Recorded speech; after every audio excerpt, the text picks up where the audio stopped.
Hoy, en El Ventilador, redes peligrosas, los desafíos que abrió la serie Adolescencia. La serie de Netflix explora cómo las redes sociales pueden atrapar a los jóvenes en ideologías extremas y comportamientos peligrosos. A través de la historia de un adolescente radicalizado, plantea preguntas sobre la responsabilidad de padres, escuelas y sociedad. ¿Cómo podemos saber en qué andan los jóvenes y prevenir que caigan en situaciones peligrosas? Y además, ¿qué es el fentanilo y por qué es tan peligroso? El fentanilo es un opioide sintético mucho más potente que la morfina, cuyo consumo recreativo está generando graves preocupaciones por su alto poder adictivo y el riesgo de sobredosis. ¿Cómo se puede frenar su expansión antes de que se convierta en un problema de salud pública? Hoy se enciende el ventilador.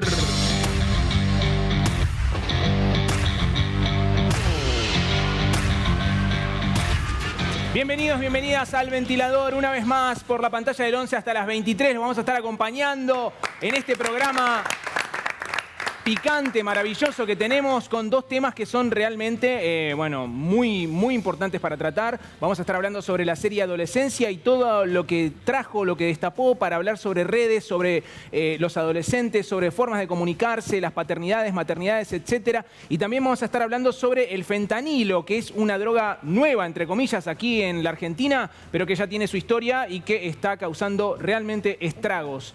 Pero antes voy a saludar al panel. ¿Cómo andan? Buenas noches. Buenas noches. Bueno, le mandamos un abrazo muy grande a Washi, que se está recuperando, así que bueno, por eso hoy estoy yo aquí.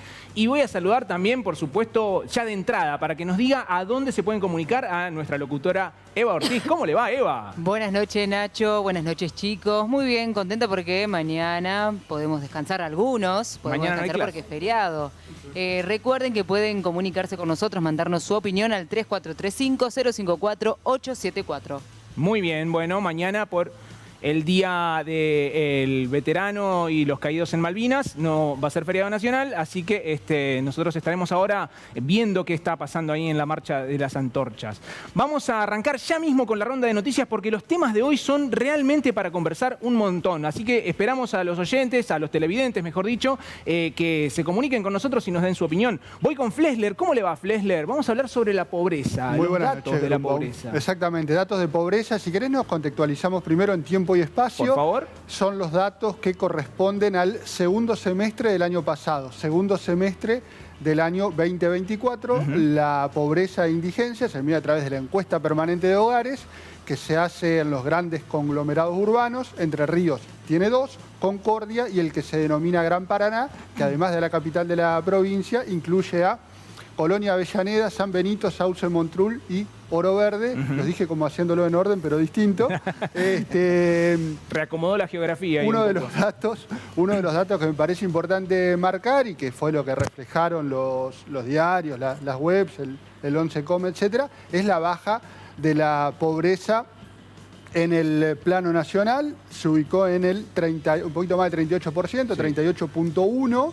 Esto dio una baja respecto del interanual. La medición correcta, la comparación correcta siempre, la comparación interanual, es decir, segundo semestre 24, compararlo con el segundo semestre del 2023, pero también bajó respecto del inmediatamente anterior, del primero del 2023. Bien. ¿Ok? Y la indigencia se ubicó en el 8.2%, también una baja de casi 4 puntos en la medición interanual y bueno, y de 10 puntos. O sea, de un año para otro bajó la pobreza y la indigencia. Tal cual, exactamente. ¿Efecto de qué o por efecto de qué? Básicamente de la baja de la inflación. ¿Sí? Eso es lo que más impacta en la baja de la pobreza y de la indigencia. ¿Por qué? Porque la pobreza y la indigencia se miden con los datos de la primera, la canasta básica total, bienes y servicios que consume una familia o que consume un individuo, y la segunda, la indigencia, con la canasta básica alimentaria. Si no, indigente es al que los ingresos no le alcanzan para comer. Muchas veces, por supuesto, esa familia, esas personas comen de todas maneras porque hay asistencia de los estados, provincial, municipal, sobre todo nacional no hay más. No sé si tenemos tiempo, damos algunos datitos de Entre Ríos, cortitos. Bien. Dale. Sí, que es importante. En Entre Ríos, en Gran Paraná, permítanme leer, 38,5 puntos es la pobreza. tuvo una suba interanual no tan significativa, pero de 2.2, en tanto que la indigencia es de 8.7, casi un punto menos que en la medición interanual. Subió un poquito la pobreza, bajó un poquito la indigencia. Bueno. Nos vamos a Concordia, segunda ciudad más pobre del país. Bueno. 57.1, sigue muy arriba, también subió un punto porcentual. La indigencia casi 14 puntos y cayó un poquito más de 2,5 puntos también en la medición interanual. Si hay tiempo, un número más. El último, en valores absolutos, a veces es más fácil dimensionarlos. Cantidad de personas pobres en el Gran Paraná, algo más de 110.000. Cantidad de indigentes, poquito más de 25.000. En Concordia, casi 95.000 las personas pobres, en tanto que un poco más de 23.000 las personas en situación de indigencia en Concordia. Bueno. Datos del segundo semestre del 2024. Segunda ciudad más pobre del país, la ciudad de Concordia. Mantiene entonces ese lugar después de Resistencia o el Gran Resistencia. Y antes era... Estuve escuchando periodistas hoy por la mañana que daban cuenta de, digamos, sembraban duda sobre este 38%, porque habida cuenta que cuando culminó su gestión de gobierno Alberto Fernández, lo que medía en aquel entonces como índice de pobreza era un 53%. Entonces, es bastante estrepitosa la caída. Entonces, eso ha permitido que algunos periodistas serios duden de este número, digamos, de este dato. Si se me permite... Perdón, el mismo equipo que medía Alberto Fernández, lo que están ahora. Sí, yo sí son los mismos que es la misma gente. Y el mismo índice. El mismo equipo, el mismo modo. Si se me permite, el punto acá es la baja, al medirse sobre ingresos, lo que refleja el decrecimiento de la pobreza y de la indigencia es la reducción de la inflación. La inflación subió unos puntitos, 0, algo subió. Pero se bajó.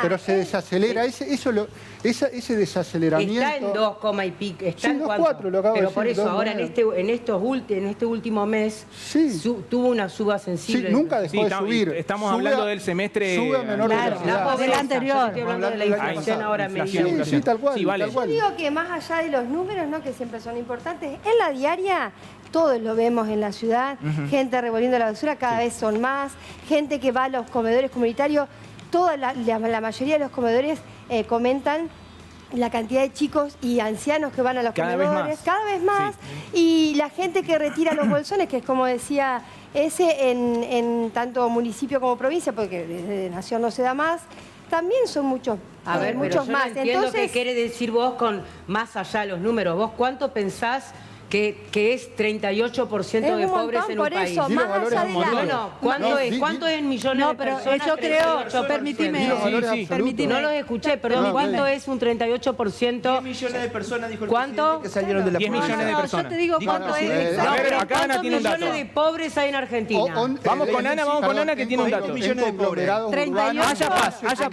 No hablen todos juntos porque no nos entendemos. Vamos, Ana. Yo pregunté primero. Yo te contesto. Permitime. No, bueno, vamos con ella. Permitime, no, por favor. Lo que preguntó Cori. Dale, Ana. El 38,1 es 18 millones de personas. Bien. Ahí está. Ese es el número. 18,300. No pobres. Las personas pobres en situación de pobreza, 11,3. No, el 38,1 de personas que son pobres, que es el último dato del tercer trimestre. No, del cuarto trimestre del 2024. No, del segundo semestre. Bueno, yo lo tengo por trimestre también y lo tengo por semestre. No, pero esa otra encuesta. Perdón, esa otra encuesta. Se mide así. Esa otra El encuesta. tema Sí, se mide así. ¿Cómo es más allá del número? Por eso es chicos. Pero importante por el eso te estoy dato. diciendo, el 38,1% son 18 millones de personas. Pero hablamos de millones, millones de es un personas. montón, pero está bajando. No, Sí. perdón, Para reforzar lo de Ana, los datos oficiales son que alrededor de la Argentina, que es una vergüenza, igualmente, así sea menos, que haya 22 millones de pobres, porque tienen que sumar los pobres más los indigentes, son como 18 millones más los 4 millones de indigentes, que es mucho. Ahí Había coincido. un poco más de pobres seguramente un tiempo atrás, sí, pero esto no es para aplaudir. No es que bajó exactamente. rotundamente, ¿no? Perdón. Hoy tuve oportunidad de hablar con Anabel Albornoz, una referente que lamentablemente cuando se la convocó desde la municipalidad se quiso hacer política con esta mujer y cuenta lo que bien decía Corina y Valeria. El Estado está abandonando, el Estado Nacional sobre todo, la función de contener a las personas indigentes y pobres. Entonces es más el trabajo de suma de voluntad desde la Municipalidad de Paraná o del área de desarrollo social de la provincia. Son mucho más la contención, pese que ha bajado la pobreza, pero en definitiva es más lo que se está aportando e invirtiendo para mantener la tranquilidad y la paz social. Pero por supuesto que estamos malísimos, es un número escandaloso, pero por lo menos está bajando. Bueno, ojalá que siga en ese camino, digamos, que siga bajando, pero es cierto esto de que cuando uno colabora con comedores o merenderos y demás, cada vez son más los chicos, los adultos que van. Insisto con este punto, por supuesto que una persona pobre, una persona indigente es un dolor. Eso, es decir, no decir eso o tener que decirlo también me parece redundante, no redundante, sino que sobra. Pero no comprender que estas informaciones tienen una cientificidad y una rigurosidad y una elaboración que se hace mes a mes con todas las encuestas, y si no habla, digo lo que digo. Nunca hablé de intencionalidad en el dato, lo que dije es que hoy de mañana escuché a periodistas serios y renombrados dando cuenta, dudando sobre el dato. Yo soy un periodista serio y renombrado en todo caso, y lo que digo es lo siguiente: hay una observación crítica respecto a cómo se componen las canastas, pero ese es otro tema. Pero tampoco se pueden discutir la conformación de las canastas en un momento de crisis política, pues se van a tirar y se van a revolear cosas. En resumen, sigue siendo un número complicado. Me parece. Bueno, vamos a pasar de tema porque tenemos mucho para hablar. Vale, contame un poco sobre... Exactamente. Este martes por la mañana, el gobernador de Entre Ríos, Rogelio Frigerio, junto a los interventores de IOSPER, dieron una conferencia de prensa donde informaron acerca de nuevas irregularidades que encontraron. Esta vez tiene que ver con la provisión de prótesis por parte de la obra social. Concretamente, las irregularidades detectadas es en el cobro de 1.041 prótesis que se cobraron a los afiliados, pero que no se las entregaron. Esto fue en 2024. Eso, se habla de una cifra millonaria, se estima un fraude, ellos le llaman fraude, por supuesto, en 1.000 millones de pesos. 1.000 millones. Y estiman que será mucho más porque, al servicio que no se prestó al afiliado, ahora se suma que le van a tener que entregar una nueva prótesis. Hay un montón de afiliados que están esperando, ¿no? El gasto doble, digamos. Exactamente. Entonces, anunciaron una serie de medidas. En principio, la Comisión Fiscalizadora de IOSPER va a presentar, denunció ante el Tribunal de Cuentas para que se investigue este hecho. Y mientras tanto generaron 13 bancos de prótesis en distintos puntos de la provincia, un poco como para no jugar con la urgencia, ¿no? Porque estamos hablando de gente que está esperando la prótesis, por ejemplo, desde hace mínimo más de 6 meses. 6 meses. Y una preguntita. Sí. ¿Terminaste, Valeria? Y otra cuestión también, que además se amplió el cupo de los proveedores de 1 a 5. Un poco para generar competencia y otro poco como para abaratar costos. Sí, bien. Sí, Ana. A mí lo que me llama la atención, porque cada tanto viene alguna de estas situaciones que suceden en el IOSPER. ¿No había antes, y realmente no lo sé, un organismo controlador de todas estas cosas y no tener que llegar a la intervención y empezar a destapar y ver realmente todo lo que pasaba? ¿Existe? Sí. ¿Sí, Javi? Sí, Bernardo, el del Zorro, estaba y José era mudo, y José Feliciano. No ciego. Y José Feliciano también. Bernardo era mudo, no ciego. No decía nada, no decía nada. No había nada. Objetaba. Bueno, está bien. La canción nosotros de Shakira. ya habíamos dicho que las denuncias van. Doctora, me escribe acá un allegado a un exdirector. ¿Usted puede asesorar? Porque hay que buscar buenos abogados. La doctora Beisel es muy buena abogada.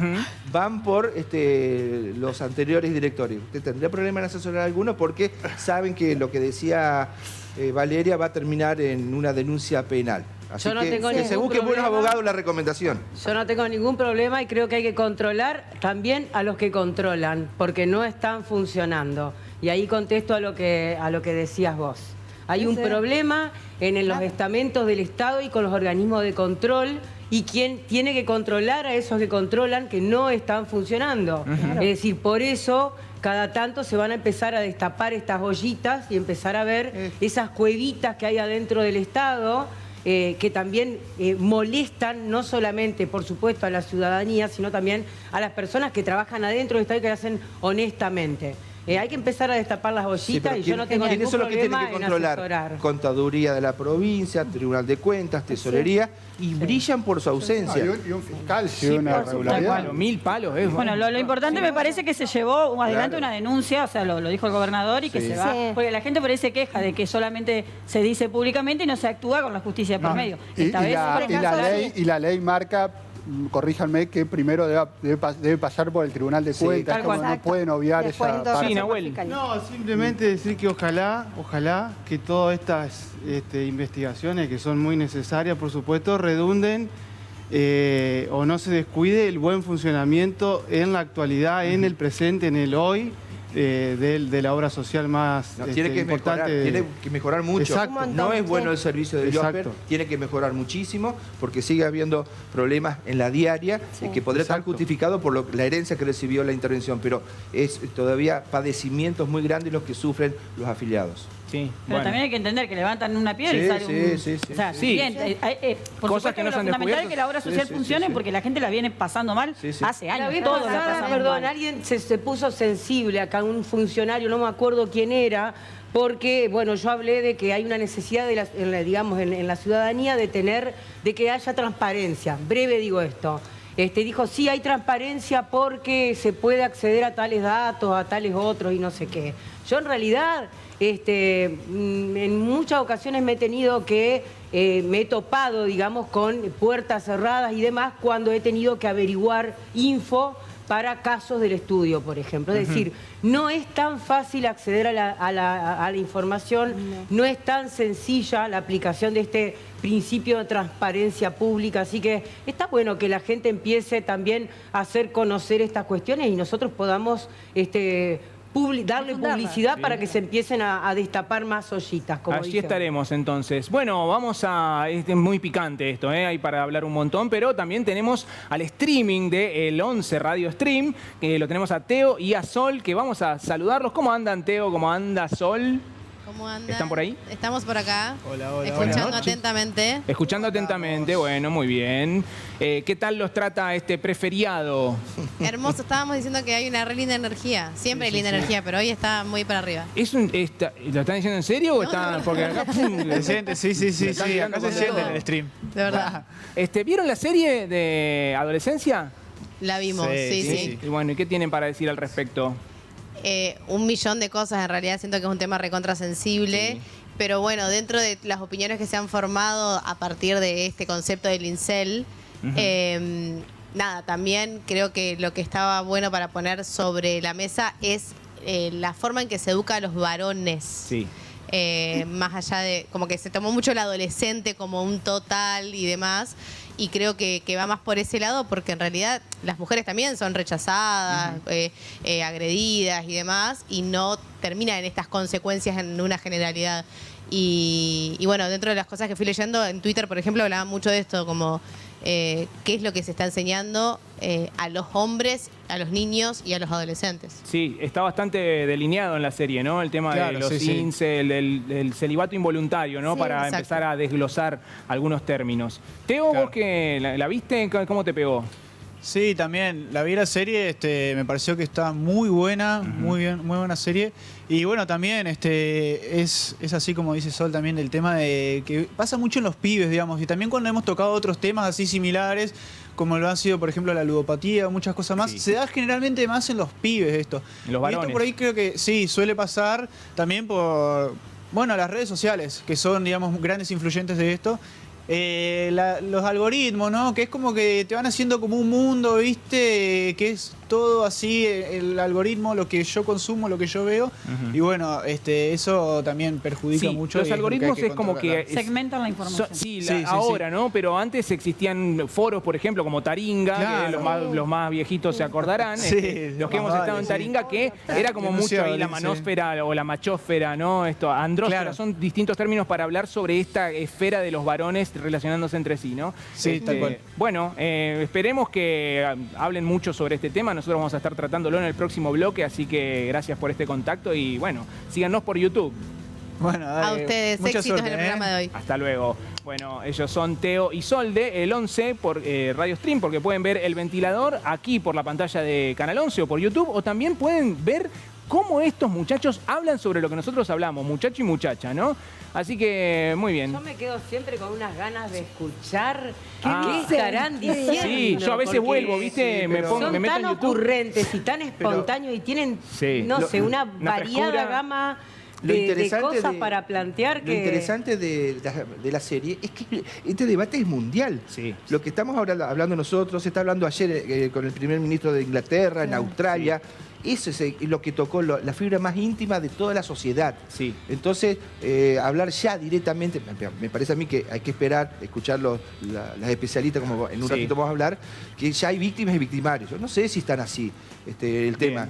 Sectores hay que entran en esa locura y van para adelante, siendo hombres y mujeres. Lo dejamos para el próximo bloque, lo dejamos para el próximo Por eso, bloque. ya, No spoileé nada, pero No, si no no, vieron no, la serie, no, por eso. un poco se van a spoilear, ¿eh? Así que bueno, nos vamos a la pausa. ¿Sí, Eva? ¿Antes? Antes quiero agradecemos. contarles que el señor Ignacio Nacho Brumba y Javier Aragón se visten en de hombres, una elección muy personal. La Martina, Daniel Echter, Oxford Polo, nuevo local en Cervantes 127. Seguinos en redes sociales. Estoy fascinado con este saquito, me encanta. Muy bueno. Hombres de grises. Sí, hoy estamos los hombres de grises, ¿eh? Claro.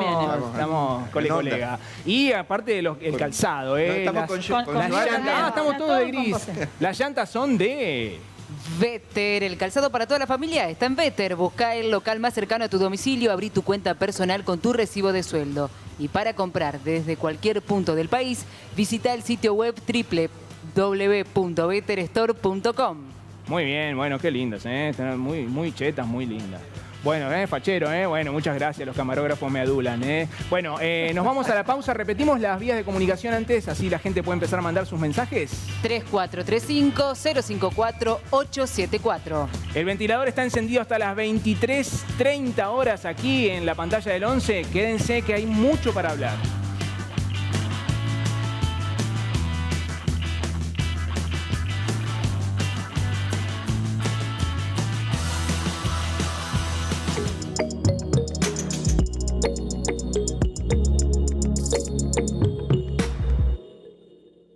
El islote Curupí es un sueño hecho realidad. Desde 1995, la Asociación Ambientalista Añangarecó en Derejé trabaja para la educación ambiental en nuestro río Paraná. Esto es posible gracias a la colaboración de muchas voluntades. ¿Te sumás a colaborar? Dona al alias islote.curupí. El Rey del Pollo. Más de 30 años brindando calidad, calidez y los mejores precios en nuestros productos. Pollo, papas fritas, ensaladas, pizzas, variedades de empanadas, tartas. Lo esperamos como siempre en Avenida Ramírez 2464 a pasitos de las 5 esquinas. Haga su pedido al teléfono 423-0178 o por WhatsApp al 343-456-4895. El Rey del Pollo. Vení a disfrutar del verano en Talleres. Las piletas están abiertas todos los días para que disfruten, grandes y chicos. Un espacio verde único, con todas las comodidades y los servicios. Vení a la pileta de Talleres, un oasis en el corazón de Paraná.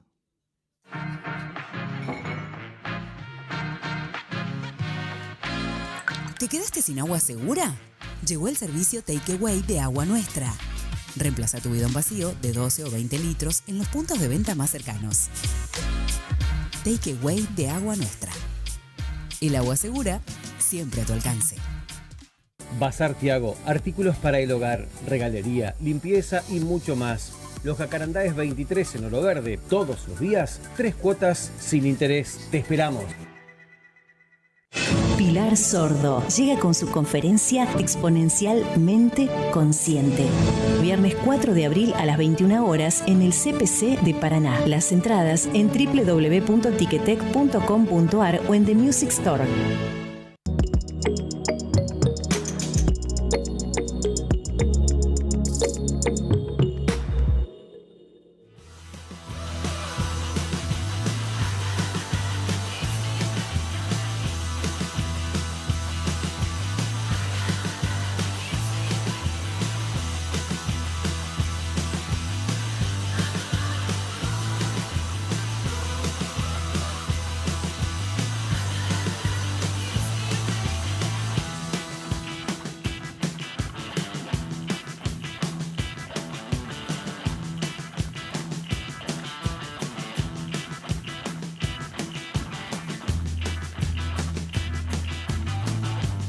Seguimos en el ventilador hasta las 23, Le agregué media hora al programa, pero por las ganas de hablar que tenemos. Hasta las 23 estamos en la pantalla del 11 y ahora vamos a conectar con el móvil. Allí está Estelita Díaz de Vivar en la marcha de las antorchas por la vigilia de Malvinas, ¿no? Así que conectamos con nuestro móvil. Estelita, ¿andás por ahí?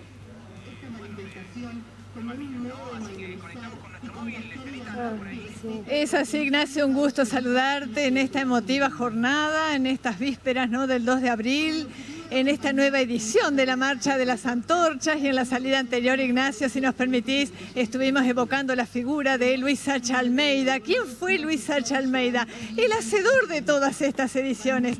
15 años consecutivos estuvo haciendo que esto sea realidad hoy en el 2025. Fue el hacedor, fue la piedra angular de semejante idea. Además de haber ido y propagando el mensaje malvinero a todas las instituciones educativas a donde era invitado o a donde se hacía invitar. Y estamos aquí con el director, ¿no?, con quien está a cargo de la Dirección de Veteranos de Malvinas Municipal, Héctor Roset. Bueno, mucha emoción, porque cuántas mujeres y viudas de los malvineros, muchos de ellos quienes integraban lamentablemente la Fuerza de Crucero Ara General Belgrano y que son parte de los 323 caídos, están aquí presentes. ¿Cómo le va? Hola, buenas noches. Gracias por acompañarnos en primer lugar, como todos los años. Es la 15ª edición de esta caminata de antorcha que inició Luis hace ya muchos años. Lamentablemente hoy no está con nosotros, pero nos está viendo desde el cielo seguramente y estará contento por el logro y porque en esta oportunidad seguramente vamos a llegar a portar las 632 antorchas que queremos, conmemorando o rememorando nuestros 632 héroes que dio la patria por Malvinas. Así que bueno, estamos muy contentos. Bueno, en plena organización, porque ya de un minuto al otro están dando las últimas palabritas para dar inicio a este sentido homenaje a los caídos y los veteranos, por supuesto. Está presente en esta convocatoria la banda de música del Ejército Argentino. Sí, nos acompaña, una gran sorpresa. Como esta noche nos acompaña también el gobernador de la provincia en la vigilia. 23:45 va a estar dando un mensaje allí, acompañándolos en el Monumento a los Caídos. Va a estar acompañándonos, no sé si hará uso de la palabra, pero seguramente algo va a comentar.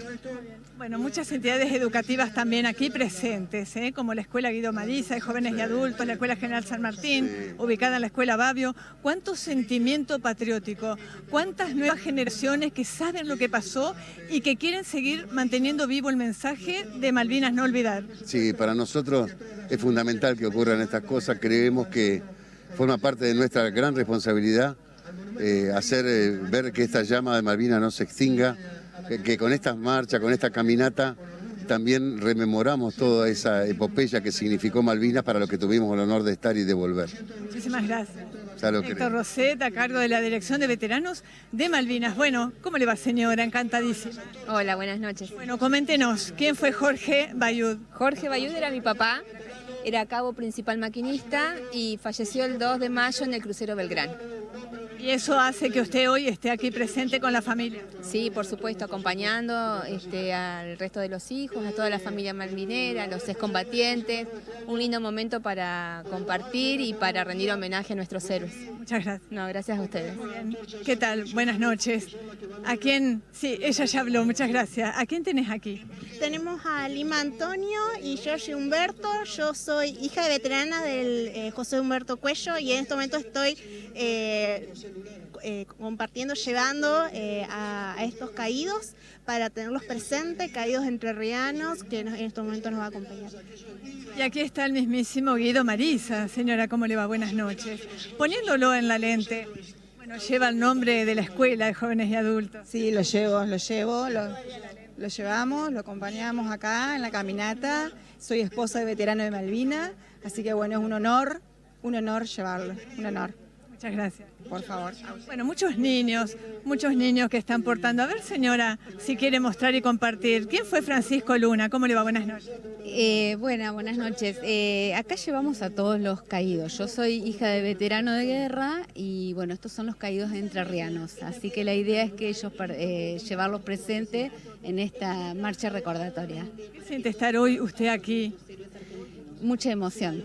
Mucha emoción. Yo creo que todos los que participamos de alguna forma en esos momentos, yo era muy chica, tendría 12 años en ese momento, uno revive muchas cosas, pero sobre todo el homenaje a los que estuvieron participando. Yo hoy presente mi papá, que no está ya acá, pero no pudo volver de las islas, y bueno, mucha emoción. Muchísimas gracias, Malvinas, no olvidar. Nunca, jamás, no olvidar. Gracias. Bueno, comienza ya este sentido homenaje, Marcha de las Antorchas, Ignacio, edición 2025, con mucha solemnidad, con mucho respeto, con mucho amor y con mucho agradecimiento hacia los veteranos y caídos. Vamos a poner un poquito micrófono ambiente. ¿Quién está hablando? La nieta de Luis H. Almeida, ella se llama Denise y lleva adelante esta posta que le ha dejado su abuelo, hacer vida la Marcha de las Antorchas cada año, cada 1 de abril, cada vigilia del 2 de abril. Y bueno, que he hecho con mucha dedicación, pensé mucho tiempo en qué escribir y bueno, ahora empiezo. Luis H. Almeida, un hombre de honor, un corazón de oro, Luis H. Almeida, un hombre que se recuerda, veterano de guerra, enfermero de alma, un héroe que cura y que sana, con sus manos curó heridas de guerra, con su corazón confortó a los que sufren, a los que recuerdan, su espíritu un faro de luz, la oscuridad su legado, un ejemplo de la humanidad y el honor que se carga por recordar esas tierras, por recordar cada sufrimiento que tuvo cada caído y cada veterano. Siempre se podrá erigir las antorchas, la luz de esperanza. Muy bien. Así es. Bueno, Ignacio, muchísimas gracias por tu atención. Comienza esta Marcha de las Antorchas que va a culminar allí en el Monumento a los Caídos. Dios mediante, nos vemos allí adelante. Muchas gracias Estelita. Bueno, y esta causa que nos convoca a todos, los caídos y los veteranos de Malvinas, en su 43º aniversario. Este aplauso es para ellos.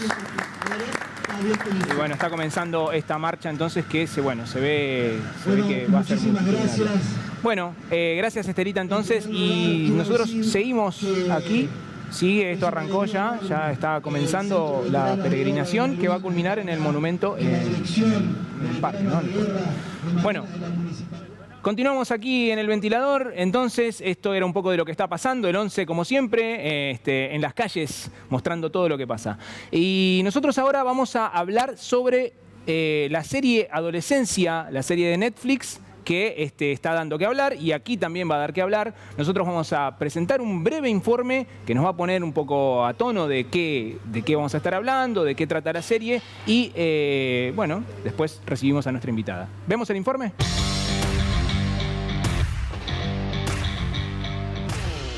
Redes peligrosas, los desafíos que abrió la serie Adolescencia. La serie Adolescencia de Netflix generó una gran atención por su tratamiento de temas como la masculinidad tóxica, la ciberviolencia y los incels, hombres que culpan a las mujeres por su fracaso en las relaciones. La serie cuenta la historia de un adolescente británico detenido tras el asesinato de una compañera de escuela y aborda cómo los jóvenes se ven atrapados por ideologías extremas a través de las redes sociales. El concepto de incel surgió en los años 90 y estos grupos se caracterizan por el resentimiento hacia las mujeres y en algunos casos la incitación a la violencia. En adolescencia se mencionan conceptos como la regla del 80-20, que sostiene que solo un pequeño porcentaje de hombres atrae a la mayoría de las mujeres, y la píldora negra, que representa un despertar a la supuesta opresión masculina bajo el feminismo. La serie pone en primer plano la violencia juvenil y la influencia de estas ideologías en los adolescentes. En la serie, el joven acusado del asesinato de su compañera fue radicalizado por comunidades en línea como la Machósfera, un conjunto de foros y grupos donde se promueven ideologías misóginas. La serie también plantea preguntas sobre la responsabilidad de los padres, la escuela y la sociedad en la prevención de la radicalización digital. La importancia de una comunicación abierta y el monitoreo de las actividades en línea de los jóvenes se vuelve crucial para evitar que caigan en estas comunidades extremas. El impactante final deja abierta la reflexión sobre la culpa y la responsabilidad familiar y social en la formación de los jóvenes. Adolescencia invita a cuestionar el papel de las redes sociales y la educación en la prevención de tragedias.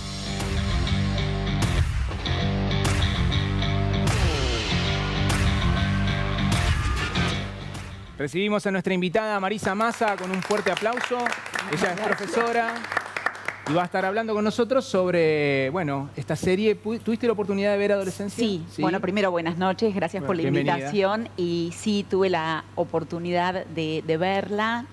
Estábamos comentando en la radio lo que está pasando con la desafectación a la democracia. Y un oyente dice, profesora Marisa, no sé, ¿viste la serie Adolescencia? Y yo contesto que había visto el primer capítulo y me había resultado demasiado fuerte y había dejado de verla. Y bueno, desde esta llamada quise verla también para tener una opinión lo más seria posible con respecto a la serie. Bien. Sí, la vi. Es una miniserie, vamos a poner en contexto, es una miniserie de 4 episodios que está grabada en plano secuencia, que es una sola toma desde que comienza hasta que termina.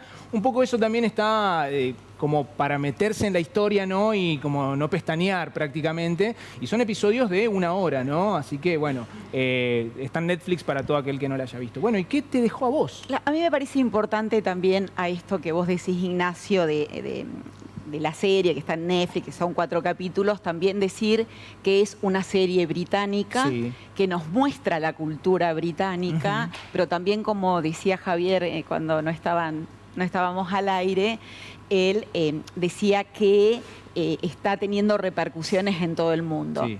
Y a mí me parece, esta es una pregunta que yo invito a que nos hagamos, y es por qué nos ha quedado o está tan en el tapete esta serie en este tiempo. Hace mucho, me parece, o al menos en mi memoria, yo no recuerdo que haya tenido un impacto así una serie o una película.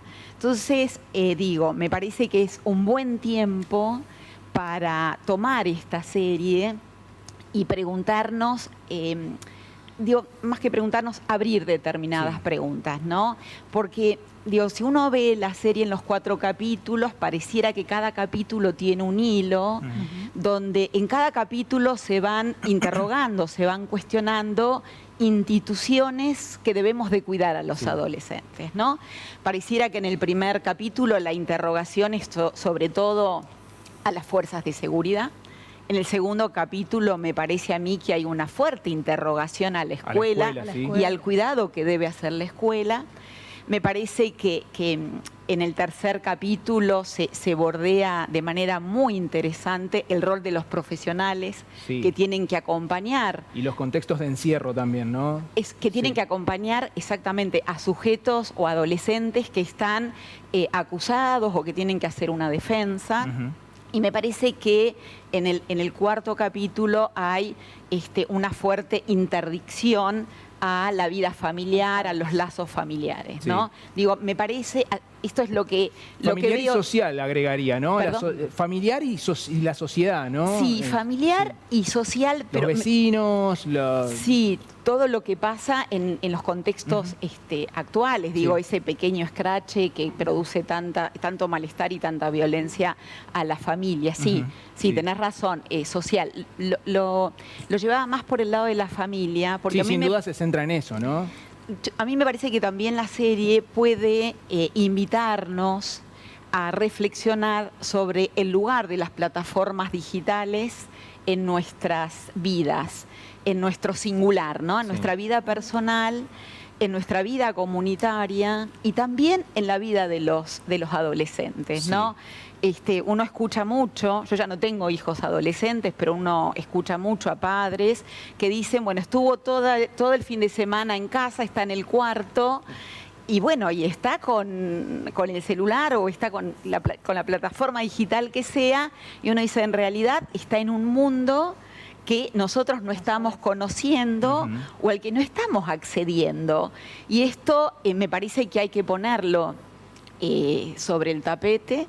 Me parece que hay que provocar esa esa conversación Sí. de muchísima incomodidad y también ese límite, ¿no? ¿Qué hacemos en casa con las plataformas digitales? Que los padres mismos se preguntan y que también, bueno, esto que delinean esto de que el afuera era como el peligro y ahora el peligro no está solo afuera.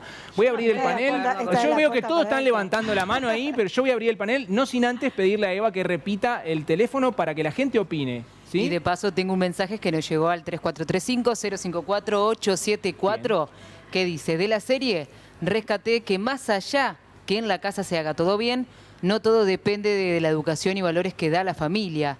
En los adolescentes de hoy pesa mucho su círculo de amigos, la escuela, las redes sociales y a veces, y con mucha pena lo digo, una buena familia no alcanza. Saludos, dice un televidente. Bueno, Repito, gracias a este televidente, sí.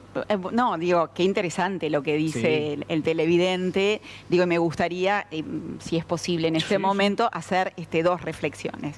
Por un lado, los que nos dedicamos a educación tenemos esta verdad que es que la pedagogía tiene una ligereza o una liviandad que es la libertad del otro, ¿no?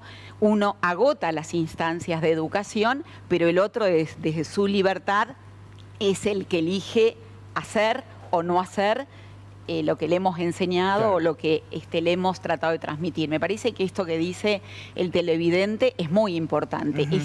Este límite y esto que nos interdicta, nos exige, nos impera a decir aquí sin omnipotencias, ¿no? Aquí hay que ponerse en también lo que decimos los docentes cuando decimos que entendemos que la educación es una conversación. Bien. Y esto Sí, perdóname, pero a mí me llamó muchísimo la atención, ya que estás hablando justo de la educación, en el segundo capítulo, cuando hablabas de la escuela, mostraban, mis hijas también son grandes, no sé cómo están las escuelas ahora, me encantaría que me cuenten, cómo los profesores los gritaban a los chicos, era un ejército eso, y solo había una profe que fue la que contuvo a la amiga de la niña que murió. Yo no sé si eso pasa solamente en Inglaterra o es una nueva metodología de enseñanza.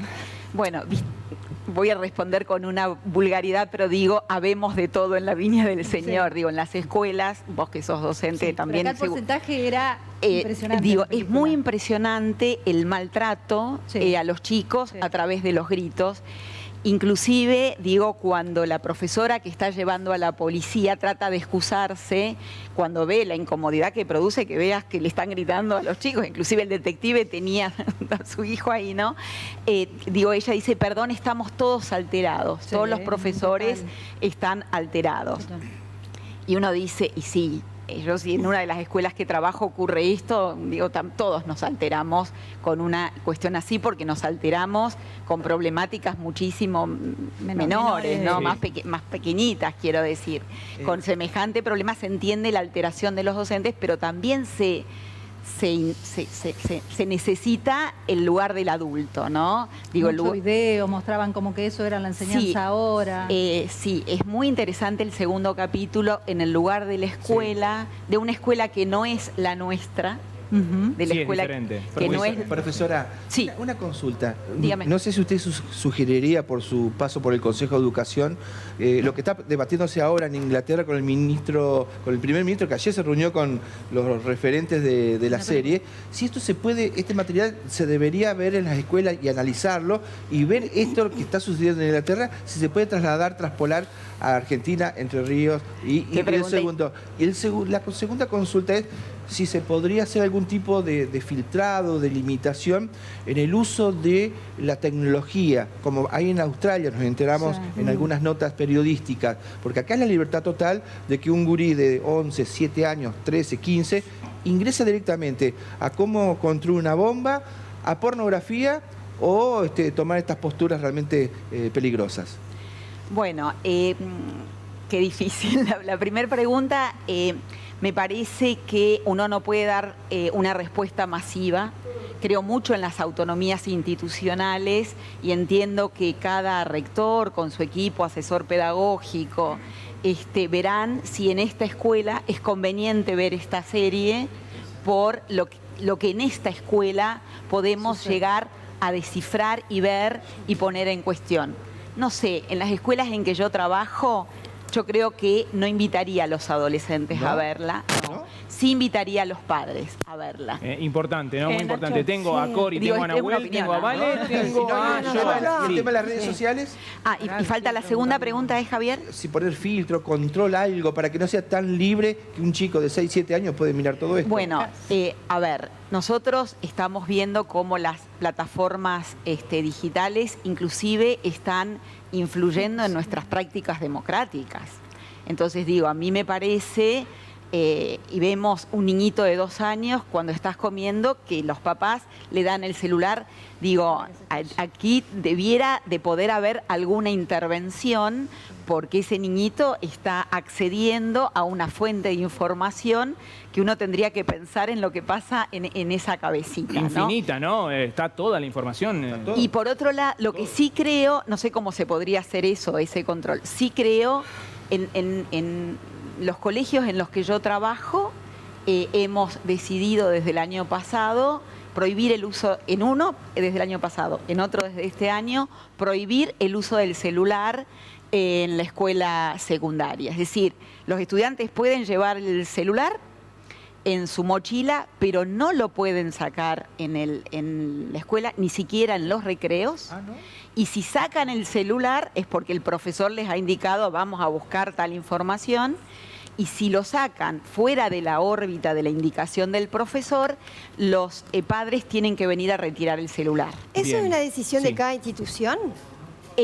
A ver, en algunos países del mundo, por ejemplo Brasil, por ejemplo Noruega, no recuerdo cuáles otros, pero hay 5 o 6, se ha prohibido el uso del celular en las escuelas.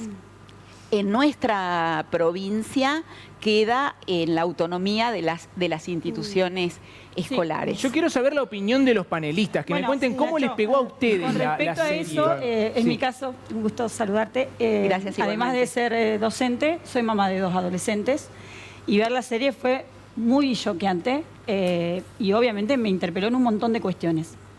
Mucho de lo que viene desarrollando y lo que mis compañeros opinaban, yo empecé terapia con mis hijos adolescentes porque necesitaba una herramienta que me ayudara, porque realmente es muy complejo entender qué estamos haciendo bien y qué estamos haciendo mal, justamente con hijos que están criados en una era que nosotros no tuvimos y que no entendemos desde ese plano de lo digital.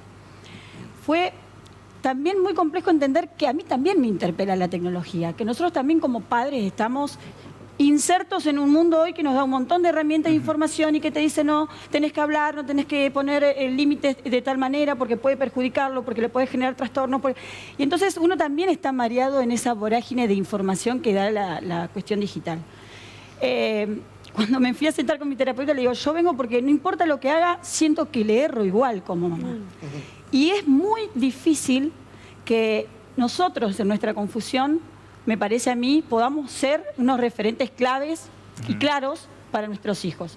Entonces yo lo que digo es, ¿cómo jugamos nosotros los padres en este sentido de ser permisivos y darle su autonomía y darle la posibilidad de que ellos cometan errores para aprender y también ser padres que entiendan y que pongan límites y que sepan de alguna manera manejar esos tiempos de los chicos? Cori. No, a ver, yo estoy parcialmente de acuerdo con lo que manifestó la licenciada, la profesora, perdón. Parcialmente, digamos, de acuerdo porque a lo que opinó recién le podemos poner, no sé, el año 2005 y era la misma historia. Yo creo que a mí la impresión que me generó la serie fue otra, totalmente diversa, no que nos interpele desde las redes y demás, el uso de la tecnología, etcétera. Eso es algo más de lo mismo. Creo que lo que trasunta la serie, independientemente de lo que pasa, digamos, en los distintos episodios, es la radicalización de las ideologías y cómo las redes son el canal para que esas ideologías de odio, de odio al género y de lo que fuere, llegan y se meten a la casa de esos niños que desde que irrumpió la tecnología en nuestras vidas, están encerrados en la habitación. Es decir, hoy estamos un paso más allá y justamente lo que a mí me llama la atención de la serie es que todo el tiempo, tanto los investigadores, etcétera, etcétera, etcétera, se preguntaban ¿por qué lo hizo? ¿Por qué lo hizo? ¿Por qué lo hizo? Y eso era lo que no podían contestar, porque no podían entender, no podían creer, porque el código que manejan, ¿no? el lenguaje encriptado que manejan en una secuencia de la serie, el hijo del detective le dice, esto lo digo para los que lo miraron, para las que la vieron, es, pero papá, ¿vos te parece, viste el posteo de Instagram? Sí, lo vi. ¿Y te pareció un posteo amigable, amable, no? Sí, pero ¿no viste los ¿qué significaba cada emoji, no? Cada emojis, bueno, eran agresivos, ¿no eran? Después, en otra parte, por ejemplo, de la escena, en otra secuencia, en donde la amiga de Katie lo agrede a uno de los que ella pensaba que había sido agresor, lo está agrediendo, todo el mundo está grabando y algunos ayudan e incluso, digamos, lo insultan quienes graban, diciendo, viste, te dejaste golpear por una mujer. Pues sí. Entonces acá lo peligroso es eso, nos está mostrando, ojo, que lo que viene es esto, las ideologías de odio que llegan a nuestro hogar y a través de los canales que llegan y cómo llegan, eso es lo que nos está mostrando la serie. No el mal uso de la tecnología, cómo hacemos, ya lo sabemos, gente. El problema es que no choquea, a mí no tanto, porque soy abogada penalista y tengo, de este caso, en Paraná he tenido 3 homicidios cometidos por menores, por distintas razones, que no son las mismas de esta ideología de odio al género. ¿No te parece, pero Coli, sí, que la tecnología tiene una incidencia sí, tiene una incidencia, pero esta serie nos está mostrando... cómo se reproducen los discursos de odio. Ojo, está bien, pero nuestros padres nos llevan incluso, en mi opinión, en mi opinión. Sí, vamos con Nahuel, quiero que todos participen. Quiero retomar lo que venía diciendo Cori y lo que dijo Marisa también con respecto a la democracia. De las muchísimas cosas que se han dicho y publicado sobre la serie, muy interesante. Sin embargo, hay una que me parece que no ha sido lo suficientemente analizada, que tiene que ver con los discursos de odio y el aprovechamiento político de parte de ciertas corrientes ideológicas de esa misoginia, de ese discurso de odio. Y no pude evitar recordar una lectura reciente de un libro que circuló mucho, que se llama Los Ingenieros del Caos, donde analiza las corrientes de extrema derecha en distintos países del mundo. Y hay una parte donde habla de Steve Bannon, que es un estratega norteamericano que vivió un tiempo en Hong Kong, donde se producen la mayor cantidad están las principales empresas de videojuegos. Bueno, resulta que hay una chica, una mujer, una empleada de estas grandes empresas que decidió renunciar y montar su propia empresa, y recibió un ataque extremadamente virulento, furioso de parte de los consumidores de los videojuegos, que son jóvenes varones. Entonces este tipo, este estratega, ingeniero del caos, Steve Bannon, un asesor principal de Trump, sobre todo en la primera presidencia, vio la productividad política de ese odio y lo incentivó y lo llevó a campañas en otros lugares del mundo. No es muy ajeno a lo que pasa en Argentina. A lo que pasa en la Argentina. Y cierro con esto. Odio también a la izquierda, también por las dudas, uno no pude evitar pensar en lo que nos pasa acá en la Argentina, digamos, con este ataque casi inexplicable, si uno no supiera todo este trasfondo del presidente Javier Milei a 2 referentes de la música, mujeres jóvenes, lindas, exitosas, como Lali Espósito y María Becerra. A mí me pasó... Tengo mensaje, vamos. No sé cómo es la dinámica, si tomo la palabra. Por favor, vamos con la invitada, mensajes y después seguimos. La pegó Milei ahora. Esto es increíble. Bueno, y yo después. No, por favor. Tomo lo que dice Corina y comparto su decir de las radicalizaciones del odio, de donde vengan, digamos, ¿no? Esta presencia del odio, que justamente me parece que las plataformas digitales hacen que lleguen muchísimo más rápido al mundo, ¿no? A distintos destinatarios. También me parece, esta es la realidad que tenemos, y digo, me parece también que tenemos que volver a revisar nuestras prácticas educativas desde el lugar de padres, desde el lugar de la familia, y también desde la escuela, a mí me resulta, yo puedo hablar de la escuela, digamos, pero me parece que ahí viene también la intervención de la escuela en este acto de seguir trabajando para mostrar las posibilidades de una convivencia que no tenga que ver solamente con el odio, ¿no? Me parece que los chicos lo ven, lo padecen, y entiendo que la escuela, como institución que debe transmitir los valores que queremos para nuestra ciudadanía, tiene que seguir insistiendo, tiene que agotar las instancias de formación por otro lado, digamos, ¿no? Sin duda, sin duda. Bueno, tengo unos mensajes y después seguimos con el panel. Sí que los tengo ahí queriendo opinar. Mensajes que nos llegan al 3435-054-874. En este caso dice María Elena, madre de 2 adolescentes. Esta serie me dejó helada. Uno cree que tiene todo bajo control en casa, pero las redes están siempre un paso adelante.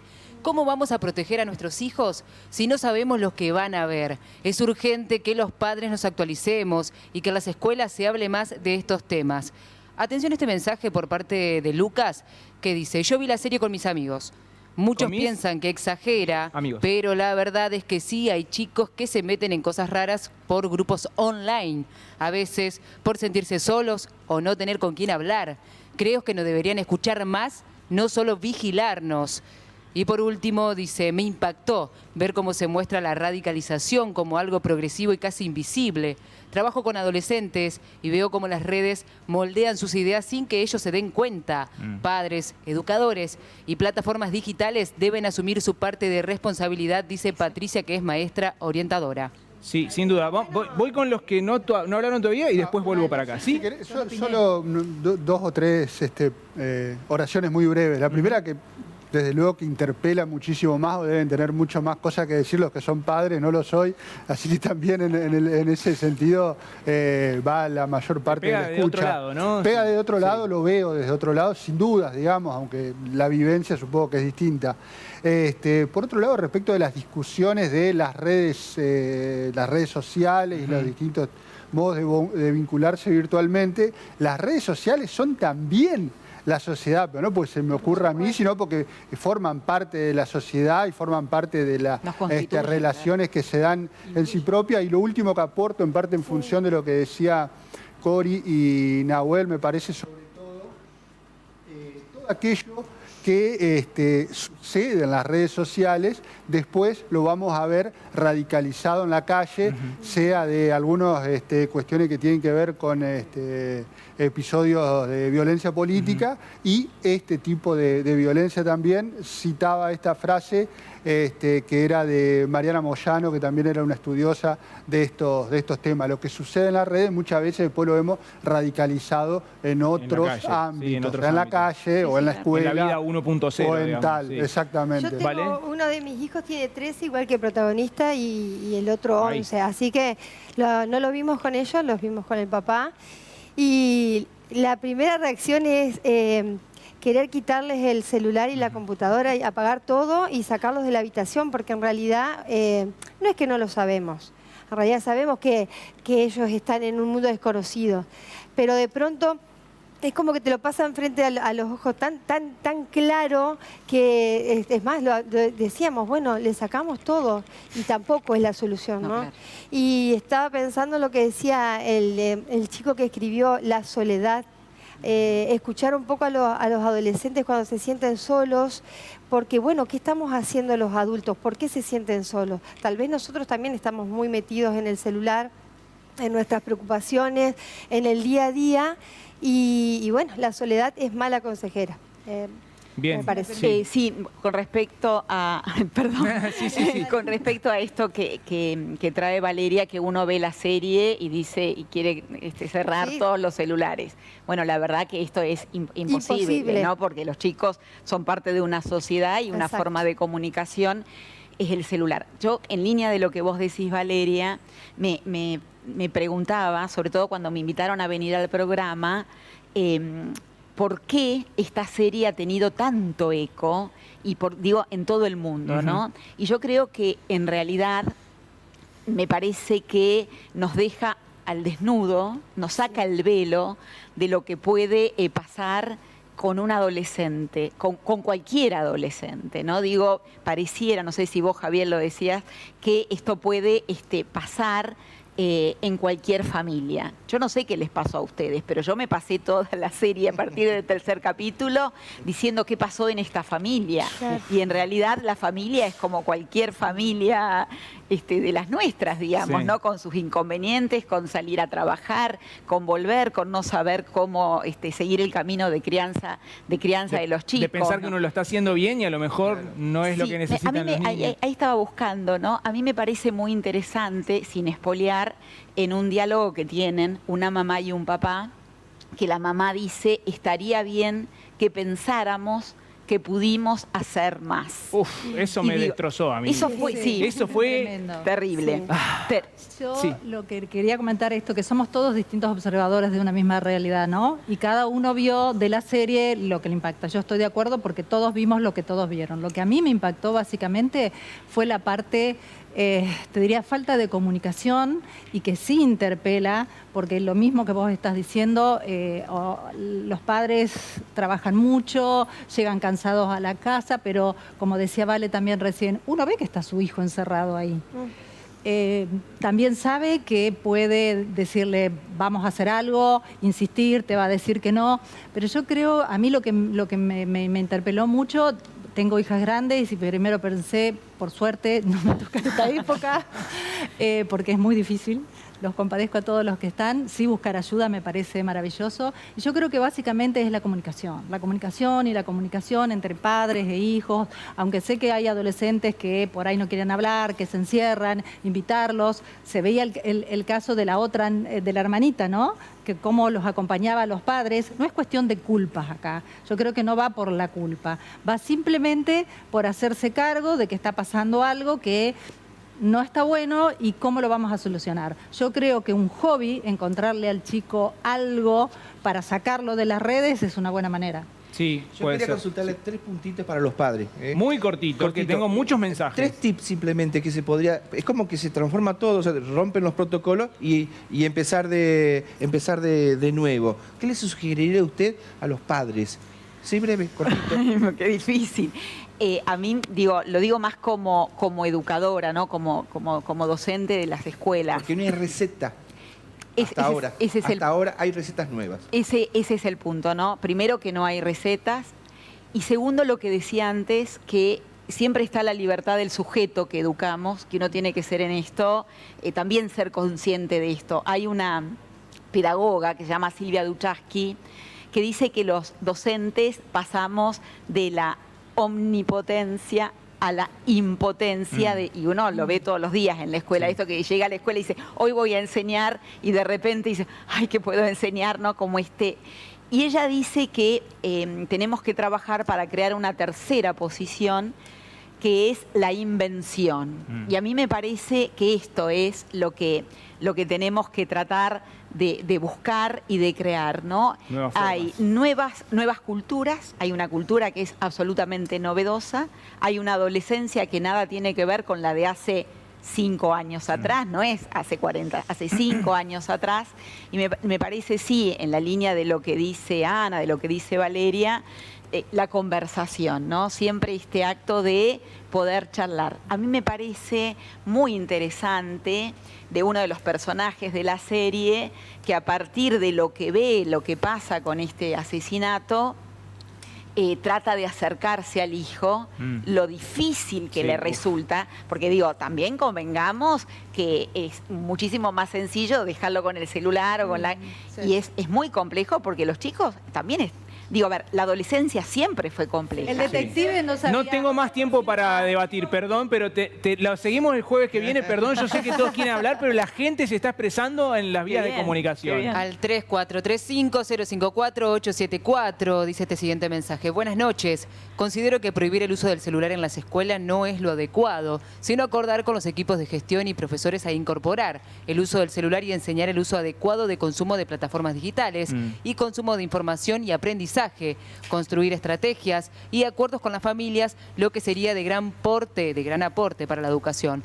No olvidemos que en pandemia los alumnos debían usar el celular para las clases y ahora se prohíbe. Considero que hay una incoherencia, dice un televidente. Bien. Otro más, ¿qué pasa en nuestro país cuando se libera, entre otras cosas, el uso de plataformas de juegos tipo casinos virtuales a menores?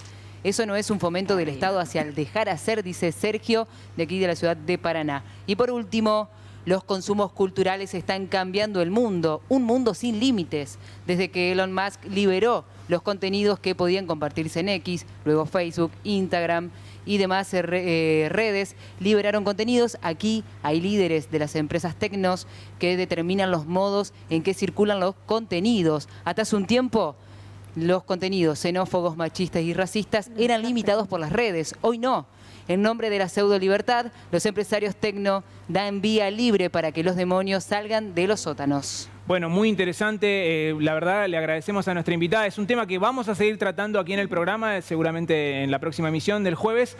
Este jueves vamos a seguir hablando de esto. Gracias a todos los televidentes que se están comunicando. Muchos mensajes quedaron afuera. Vamos a ir compartiendo algunos. Pueden seguir escribiéndonos. Nosotros tenemos un presente para nuestra invitada de ACUN. Gracias. ¿Sí? Muchas gracias. Bueno, muchas gracias por venir. La despedimos con un aplauso. Bueno, a ustedes. Marisa Massa. Es un presente que nos trajo la gente de ACUN. Así es, pero en este caso nos vamos a ir a tienda Magalí porque vas a encontrar todo en un solo lugar. Bazar, juguetería y librería. Pasá por Magalí en calle 25 de Mayo 178. Lo último, ¿no? Bien. ¿Algo por último? Muy cortitito. Sí, a mí me parece, hay un decir oriental que nos transmite que para educar a un niño se necesita un pueblo. Yo creo que nunca más es cierto o más certera esta idea, ¿no? Eso. Sí, muy bien, está en la serie, también lo dicen por ahí. Bueno, nos queda un auspicio más, sí. Así es, vamos a Bar Maipú, que está abierto todo el día, de martes a domingo de 11 a 2 de la mañana y los lunes a partir de las 18 horas. Café, coworking, almuerzos y bar. Nuestro delivery todo el día en la ciudad. Te esperamos en Avenida de las Américas 2130. Sí, dicen Maipú y empieza, todo el mundo se empieza a agarrar acá. Vamos a la pausa y vamos a seguir hablando en el ventilador. Tenemos otro tema que es el fentanilo, que vamos a estar hablando en el próximo bloque. Así que quédense ahí hasta las 23. Los acompañamos aquí en la pantalla del 11 con el ventilador.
El Rey del Pollo. Más de 30 años brindando calidad, calidez y los mejores precios en nuestros productos. Pollo, papas fritas, ensaladas, pizzas, variedades de empanadas, tartas. Lo esperamos como siempre en Avenida Ramírez 2464, a pasitos de las 5 esquinas. Haga su pedido al teléfono 423-0178 o por WhatsApp al 343-456-4895. El Rey del Pollo. Equipate para estas vacaciones en Sirirí Aventura. Amplia variedad en equipamiento para camping, pesca y actividades náuticas. Todo en indumentaria. Seguinos en nuestras redes. Sirirí Aventura. Blas Parera 394.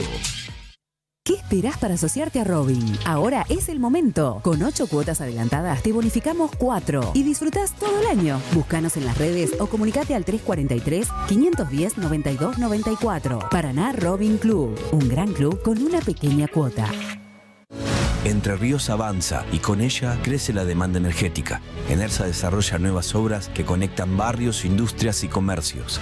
En verano aumenta el consumo y tu esfuerzo es clave. Cuida la energía en tu casa para un futuro sustentable. Crecemos juntos. Enersa, Gobierno de Entre Ríos. Club Vida, tu segundo hogar, espacio fitness y bienestar para toda la familia. Clases deportivas, entrenamiento funcional, gimnasia deportiva, acrobacias aéreas, escuelita de iniciación, taekwondo, sala de entrenamiento, Prueba del Torino y José Murga. Viví un concierto único de tango. Jueves 10 de abril, 20 horas, Auditorio UCA. Agrupación de cámara para el tango. Artistas de primer nivel. Organiza Asociación Mariano Moreno. Entradas en Tikea y Flamingo.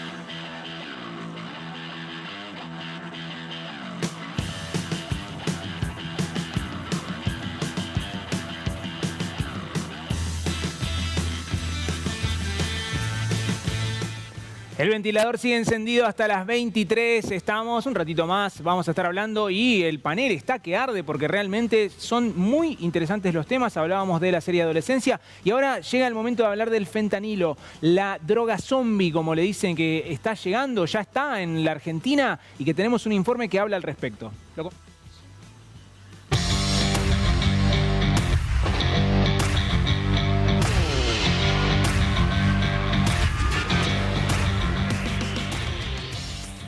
Un enfermero del Hospital Justo José de Urquiza en Concepción del Uruguay y su hermano fueron detenidos por vender fentanilo y otras drogas a través de la aplicación Telegram. El enfermero sustraía estas sustancias destinadas a procedimientos médicos y las comercializaba con la ayuda de su hermano.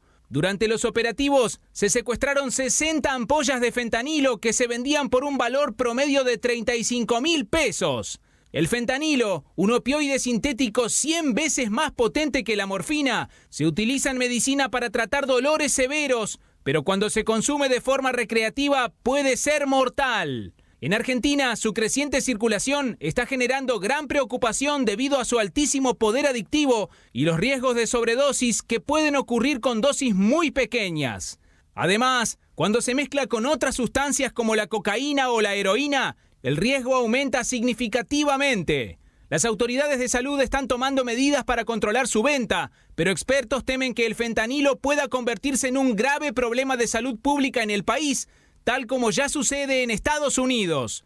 ¿Qué pasos deben seguirse para evitar que esta droga llegue a más consumidores y se convierta en una crisis en Argentina?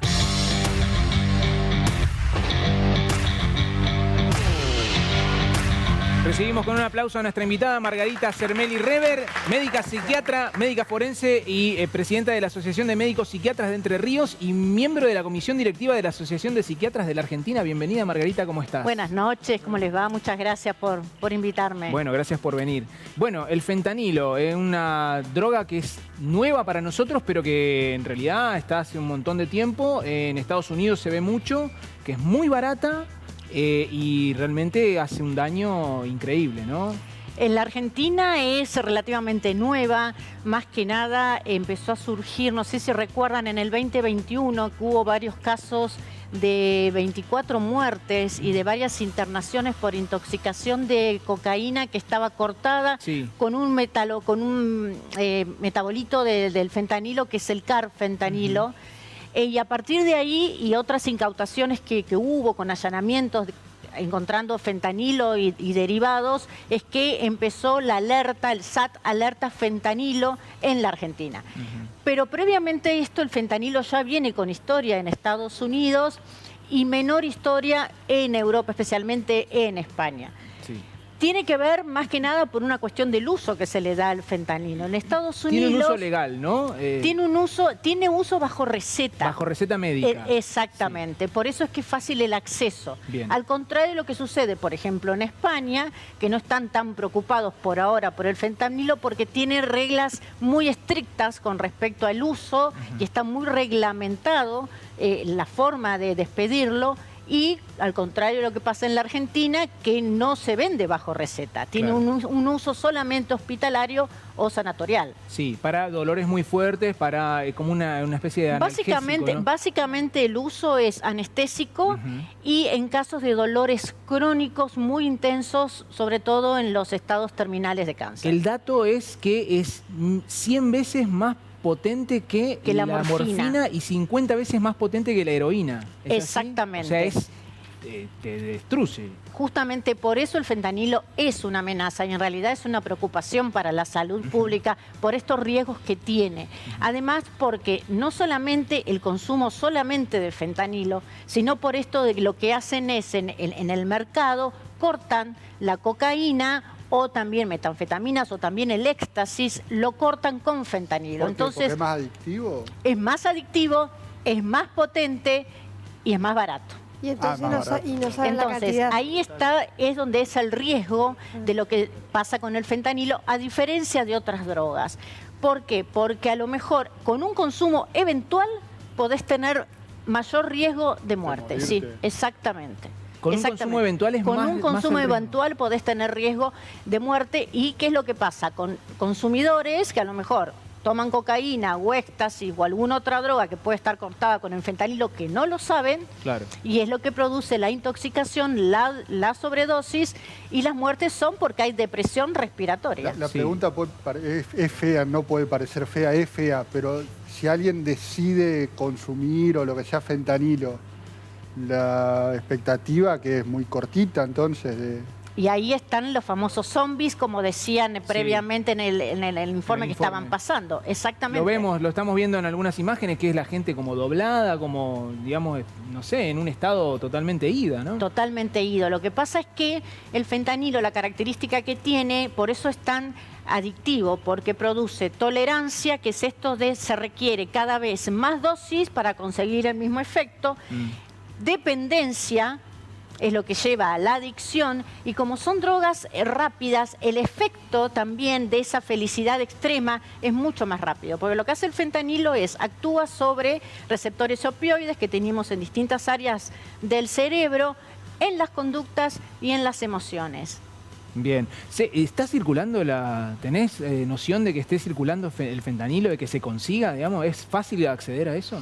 Y bueno, de hecho salió este informe de alerta fentanilo en el 2021 con estas muertes que hubo en el conurbano bonaerense, las incautaciones del fentanilo que hay, esto que ha sucedido justamente en la provincia, que hay gente que está traficando los fentanilos de uso hospitalario.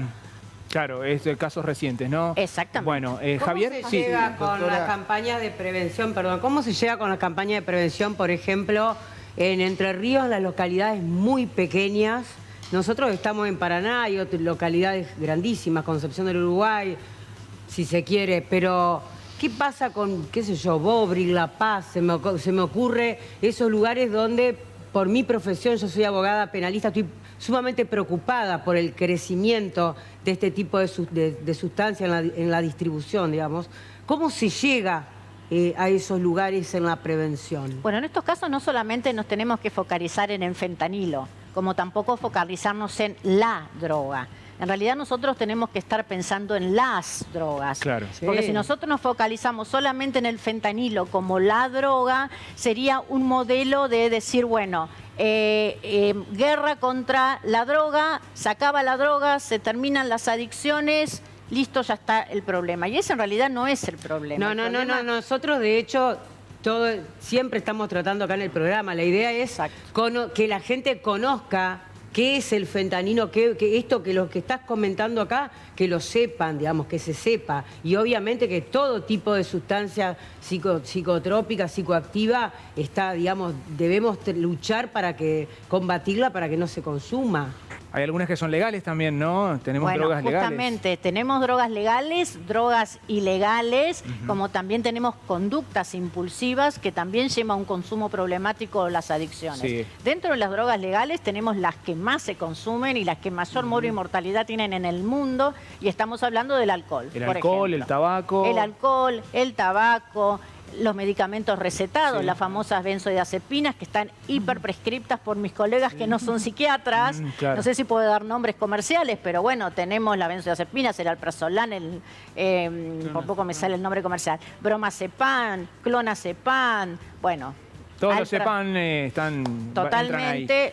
También sí. Estamos hablando de consumo problemático. Sí, sin duda, sí. Por eso lo queríamos traer. Javi.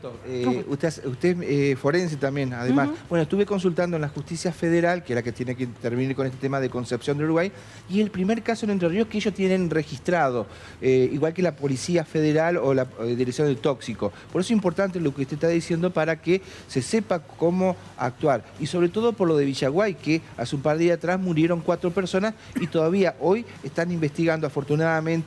Hubo una fiscal que actuó de oficio para saber qué miércoles le pusieron a la cocaína que provocó, ya que es un veneno, hay que ser redundante, la cocaína es un veneno porque hay que tomar de la buena, algunos sectores que romantizan esto, la pueden estirar justamente con fentanilo, con lo que usted estaba, con la lo que usted estaba cortan marcando. con fentanilo. Entonces, y ahí es donde está el problema de la sobredosis y posteriormente el coma y la muerte. Claro.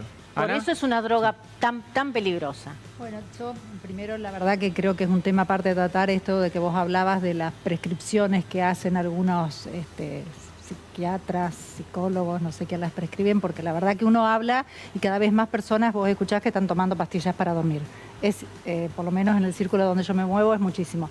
¿Y cuál sería una estrategia para que podamos prevenir? A mí lo que me llama muchísimo la atención es la cantidad de gente que toma. ¿Qué es lo que está pasando? ¿La gente está disconforme con la vida? ¿Y cómo prevenir?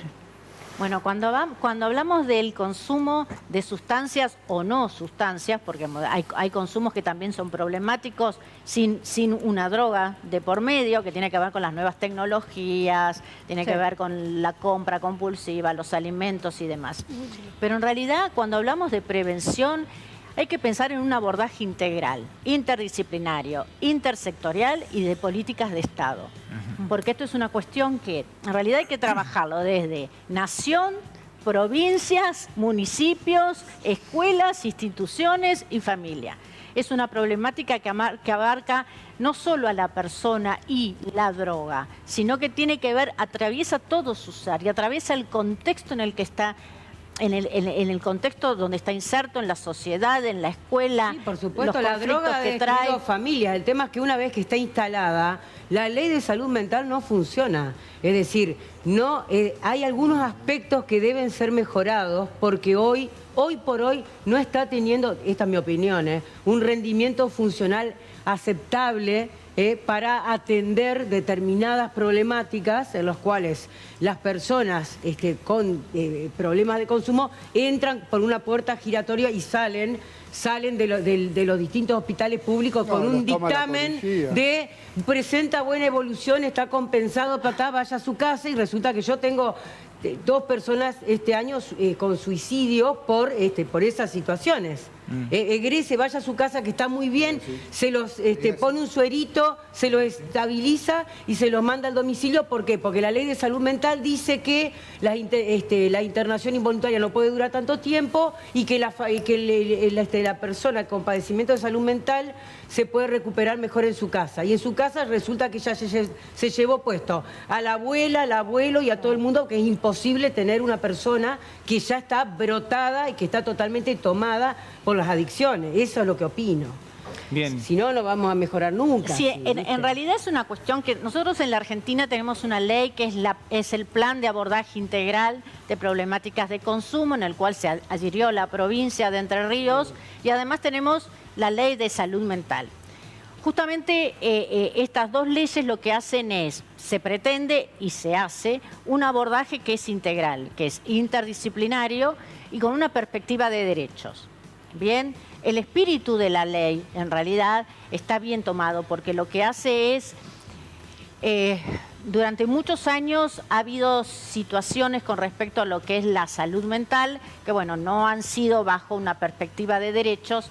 Entonces, lo que pretende la ley es que esos derechos sí se puedan sostener. Entonces, acá en realidad no tiene que ver si hay una ley o no hay una ley, porque también tiene que ver de acuerdo a la interpretación de la ley y tiene que ver también de acuerdo a los recursos y al criterio clínico, la ley médico. de salud mental marca la necesidad de hospitales, de que los hospitales tengan atención y tampoco tener los Justamente recursos. lo que hace la ley de salud mental es ampliar, incorporar a las adicciones como parte de un tratamiento dentro de los trastornos de salud mental. Bien, lo tengo hermosa desde lo dogmático. Lo tengo a Nahuel, la tengo a Vale, la tengo a Joana y tengo mensajes. Vamos con un mensaje y ahora con los chicos. Llegó al 3435-054-874, dice lo siguiente: redes, drogas, bullying, males que acechan a nuestros jóvenes y siempre le echamos la culpa a las cosas. La solución va a comenzar cuando la sociedad, el gobierno y las instituciones entiendan y se ocupan de la salud emocional de los niños y adolescentes. Creo que es el origen de todos los males. Muy bien. ¿Nahuel? Sí, doctora, algo ya se dijo, pero quisiera pedirle alguna reflexión más sobre este clima de época que estamos viviendo. Nosotros acá en el programa hemos tratado muchas veces distintos temas vinculados a la salud mental. Si usted encuentra alguna diferencia quizá con otras épocas, con décadas anteriores, o por esta profundización de problemas, digamos, como la ansiedad, la depresión, etcétera. No había nacido ella, como décadas anteriores. Bueno, pero puede estudiar, ella se estudia. La historia se estudia. Más o menos. Para ella no. La pregunta va porque, o sea, vemos todos los días distintos problemas de salud mental, de adicciones, lo estamos tratando acá todo el tiempo. Si es un clima de época, si siempre fue así, esa sería un poco la pregunta. Y a ver, cuando hablamos de trastornos en salud mental y hablamos en este caso específicamente de adicciones, nosotros lo que tenemos que estar pensando es que hay una persona que el tema de que la adicción o el consumo problemático es un síntoma. Hay un padecimiento, ¿sí? Hay una dimensión jurídica, dimensión sanitaria y dimensión subjetiva que atraviesa su ser y tiene que ver con su historia de vida, tiene que ver con su contexto socioeconómico, con su contexto afectivo, con su contexto laboral, con las repercusiones que eso trae en su vida, en sus relaciones interpersonales, maritales, de pareja, con los hijos, con la familia, laborales y demás. Entonces, a veces, no sé si hay que centralizarlos ahora sí y antes no. Tal vez ahora se le da un trato que antes no se le daba. O sea, ha habido un paradigma que tiene que ver con la salud mental y que tiene que ver con el consumo problemático de sustancias. Antes había un enfoque que era mucho más, digamos, una dimensión jurídico-médico, o sea, es un problema biológico, es un enfermo, tratamos la adicción, abstinencia, prohibida la droga, se terminó el problema. Hoy en realidad se busca un modelo que es un enfoque biopsicosocial en una problemática que tiene que ver en una sociedad en la que estamos, en la cual a veces terminamos tratando lo último, que es la adicción. Claro. Pero en realidad hay que empezar a prevenir. ¿Desde dónde hay que empezar a...? En relación a eso era la pregunta. Claro. ¿Cómo podemos trabajar para la prevención de las adicciones en general y en este caso de la que estamos tratando hoy? Y si hay alguna señal de alerta temprana que pueda servir para nosotros estar atentos, tanto padres, educadores, los que estamos en contacto con los jóvenes. El trabajo tiene que empezar por políticas de Estado. Por lineamientos de Estado en el cual posibiliten y garanticen, porque es una responsabilidad del Estado poder brindar las herramientas y los recursos para dar respuesta a esta problemática a la sociedad. Sin eso es muy difícil, o sea, no nos podemos centrar en un sujeto que está aislado y que su consumo de problemático se debe a él y la droga, ¿no? Volvemos como a ese modelo. Tiene que ver a todo un modelo biopsicosocial en el que está inserto. Entonces, en realidad hay que empezar con políticas y empezar a preguntarnos muchas cosas.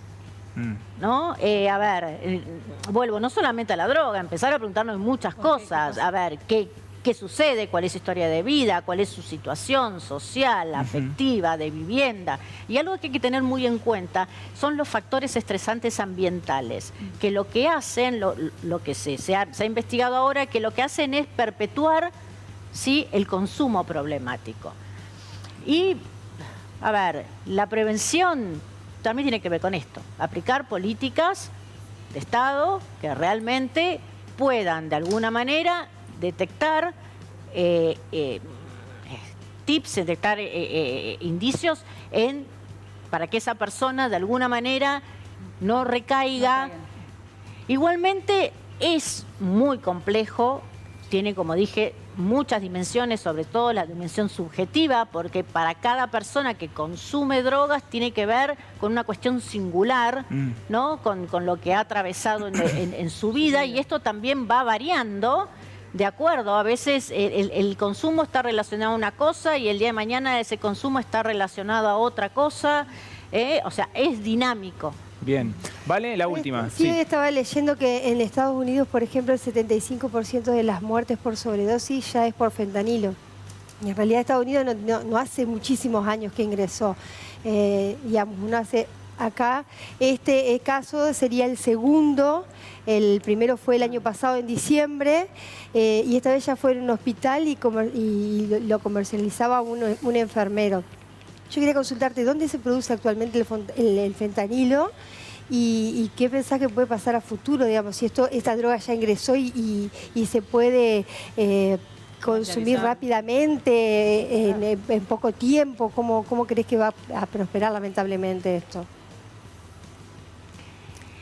¿Cómo va a prosperar? Y bueno, tiene que ver con todas estas alarmas y amenazas que de alguna manera el Estado ha brindado respuesta, porque inclusive, bueno, tanto el SAT, la alerta fentanilo, después de esto que pasó en el 2021, como también esta ley del plan de abordaje para el consumo problemático de sustancias, en el cual también está pensado con respecto al fentanilo, pero volvemos a lo mismo, tiene que ver con estas políticas de Estado, no solamente con la droga. Creo que lo que sí es riguroso es en cuanto a cómo se consigue la droga, porque al no ser una droga que se venda bajo receta, que sea solamente hospitalaria y demás, es más difícil consumirla, como que puede suceder, por ejemplo, en Estados Unidos.